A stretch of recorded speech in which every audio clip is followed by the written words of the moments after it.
For the organic, for the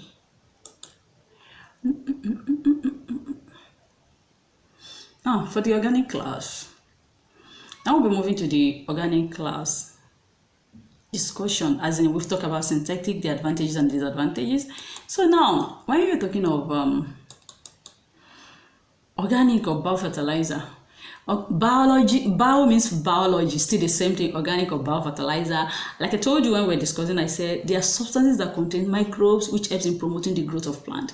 When we talk of microbes, living things that are now die, living things that are now, you understand what I mean? So in organic fertilizer, look at this picture I have here. I have peat. Peat is, that soil. Now, dustbin, when we were growing up, maybe if you grow in the village like me, you are a village girl like me, you at one side like that, you will see where we're pouring dirt, where they used to burn things and burn. If you go to all those where they used to burn things, yes, where those dustbin area, around dustbin area, you will see the soil is usually very dark. That is called peat, the peat soil, extremely very dark. That is peat. It's because of all those things that were dying there, the organisms, the earthworms, the poultry manure. You see some children in some villages, they go and shit on those places, they go and hit themselves on those area, wherever. So you see the soils are always very good. And you notice something, anything that grow there, maybe you went to pour tomato seeds, or you went to pour anything you went to throw away, you find out that this thing just come up, and they come out very big, and they are actually very big. So this is something, these are something you realize, okay. And sometimes, when they come out big, we don't eat them because we thought they're from the bin, they're from the dustbin. Rather, we go and look for the ones that are not on the bin, that are not as big as the one from the bin. But you see, this waste from livestock, from human, from everything, are composted, as in water, rainfall, everything over time. It's composted. Now, every one of us, every farmer now look for manure. We always run around to look for manure because we want to use the manure to fill the soil, as in to build our soil. Like as I'm speaking with you now, fertilizer, the bag fertilizer, the 50 kg fertilizer, synthetic fertilizer, is about 15,000-20,000 now, I think. But the manure, we're still able to get them for 3,000, 3,500, and like 100 kg bags manure.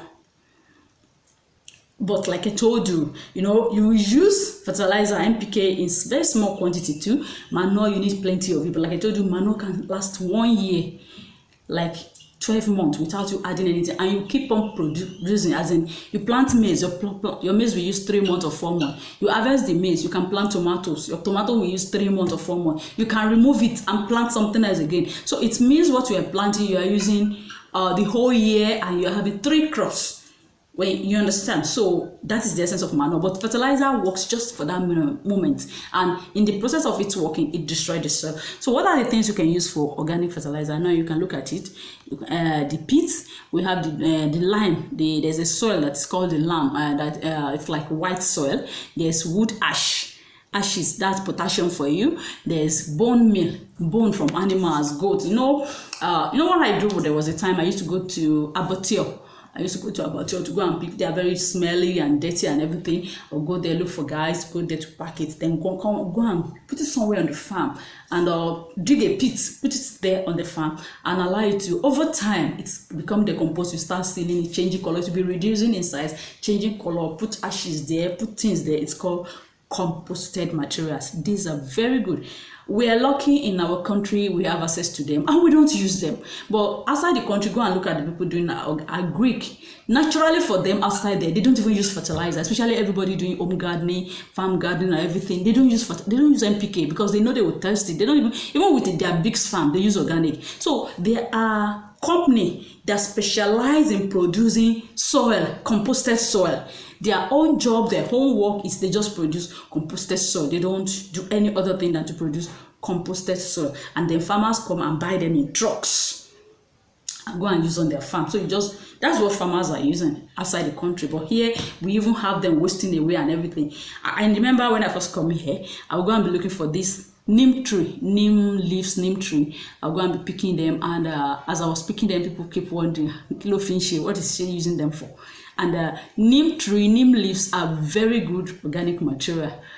The bags, the everything, they are very good organic material. So I always go for them. But people are always, they keep wondering. They are always looking at me that, Okay, so poultry litter, green manure, compost, vermicompost, you see the earthworms. I even want to look at it somehow. Earthworms, I want to see if I can rear them. Manure, livestock manure, all these things, they are organic for you. So for biofertilizers are substance, they are still the same thing as biofertilizer.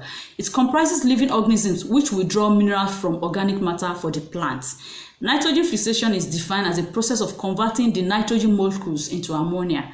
For instance, some bacteria convert nitrogen to ammonia. As a result, nitrogen becomes available for plants. Remember, we need nitrogen. We don't just need it. It has a stages where we need the quantity in different quantities. So we don't just want it in bulk at a specific time. We need nitrogen because it's the one that gives us the green leaves. Okay. So these are her. Now,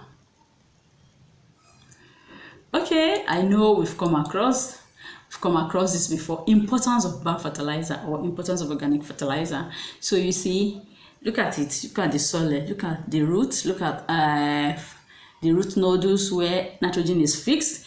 Soil microorganisms. Biofertilizer, they improve the soil texture and yield of plant.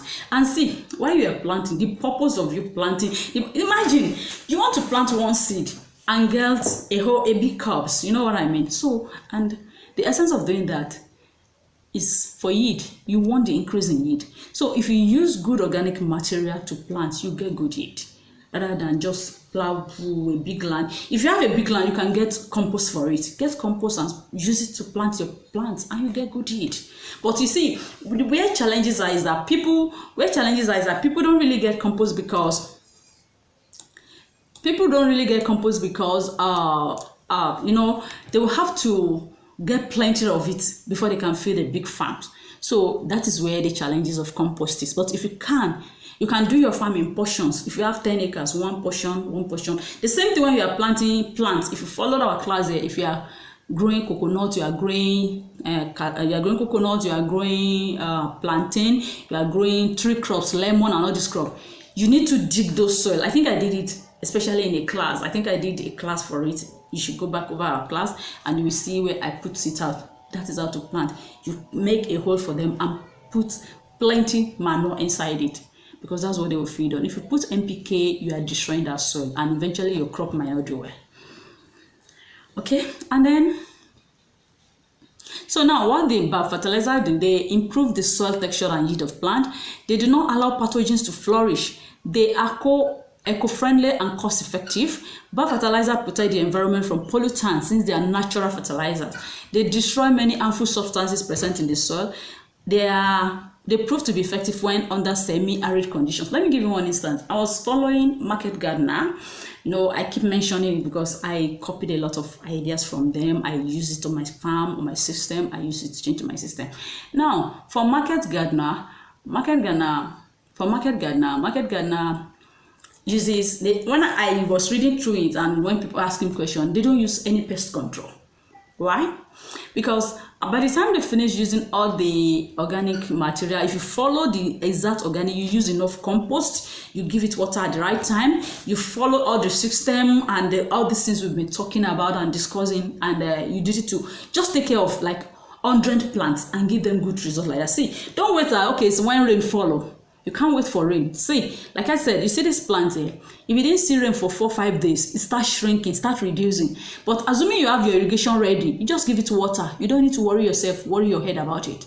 So you don't need to wait for rainfall if you really want to enjoy all these things we're talking about, if you really want to enjoy them. So now, when you do this, when he said they are strong. I've used the example of, in Nigeria, we say Ajepako and Ajebota.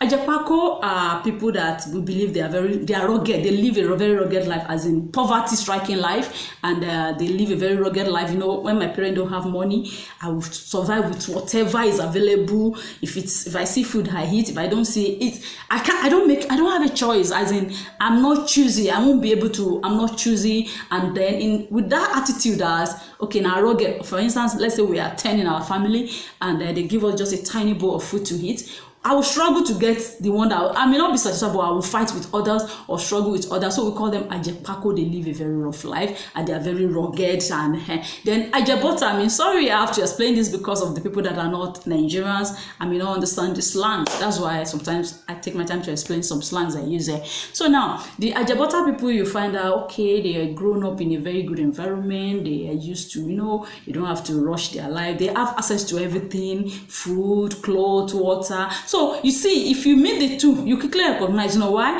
The Ajebota guy will be, okay, mommy, you know, that kind of thing. Ajebota, mama, what do you talk? You know, that kind of thing. So the same thing with your plant. Sorry guys, I have to use that description for you. The same thing as in Ajebota will be well pampered, is very respectful, is very, he can, and he cannot, is the other side of it is that it cannot survive so many harsh conditions and you know what I mean? But Ajepako, hey, anywhere, go rugged and go. You know, nowadays you see parents following their children to schools to register them, go and check them every day, every month, you know, that kind of thing. Ajepako parents don't get that time. You know, they don't have that kind of time. Sorry for me speaking broken. They don't have that kind of time. The children they go to school.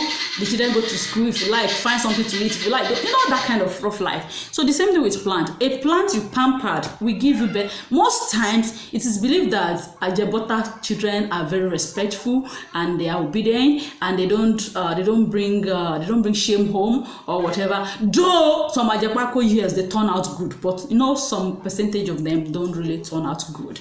So the same thing with your plant, because I can't say everybody is Ajebota, no. So the same thing with your plant, just using it to comparison for plant. You find out that some plant, when you pamper the plant, it's produce for you, as in you give it good nutrients and everything, so they are able to resist pest and disease. They are able, you know, they are stronger than the ones that you did not give. The soil is not good, it's not able to stay very well. As the root was going, it got to one place, it got stones, and because the stones were there, it's not able to go in again, it's died. Unlike the one, okay, everywhere is open, you open doors for him, you know, those kind of thing. So those are the examples, those are the reasons you need to take care of your plant. See, I advise people, instead of planting 10 acres and that you will just do everything, commonly, it's better to go for 1 acre and give it special care.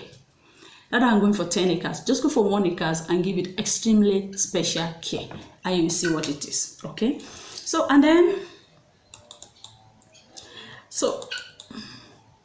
so advantage of fertilizer, like we discussed. You can see the picture here. I think we've used this picture somewhere, so I'm still worried why I think we've discussed this subject, but I'm using this picture somewhere. Look at it. Organic fertilizer. When you use organic fertilizer, it feeds your soil. When you use chemical fertilizers, it feeds the plant and through the soil, and then it destroys afterwards. So it's, like I said, it's a choice, and it's a choice of what you want to use. But if you really want to continuously produce on the same space, at that space, then you need to really go for organic. You really need to go for natural things, because you are producing natural and you want your leaf to be fine. You want to have good heat. You should go for natural planting. So we'll meet in the next class, and I hope I want the class to finish this week. I'm feeling it.